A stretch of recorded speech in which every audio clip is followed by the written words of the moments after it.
দীর্ঘদিন পর বাংলাদেশের কোনো সরকার প্রধানের এই কুয়ালালামপুর সফরকে ঘিরে মালয়েশিয়ার রাজনৈতিক অঙ্গনে ও কূটনৈতিক অঙ্গনে এখন উৎসবমুখর পরিবেশ। প্রধানমন্ত্রী তারেক রহমানের এই গুরুত্বপূর্ণ সফরের মূল লক্ষ্য দুই দেশের অর্থনৈতিক ও কূটনৈতিক সম্পর্ককে এক নতুন উচ্চতায় নিয়ে যাওয়া।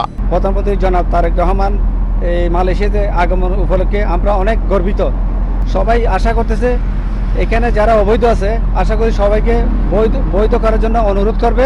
নেপাল আসতেছে অনেক কম খরচে, ইন্ডিয়া আসতেছে অনেক কম খরচে, শুধু আমাদেরই খরচ বেশি। আমরা চাই সিন্ডিকেট মুক্ত একটা শ্রমবাজার হোক, যেখানে কোনো সিন্ডিকেট নেই। মালয়েশিয়া বৃহত্তর দ্বিতীয় শ্রমবাজার বাংলাদেশের জন্য বিভিন্ন কারণে সেটা এখনও ঝুলে আছে।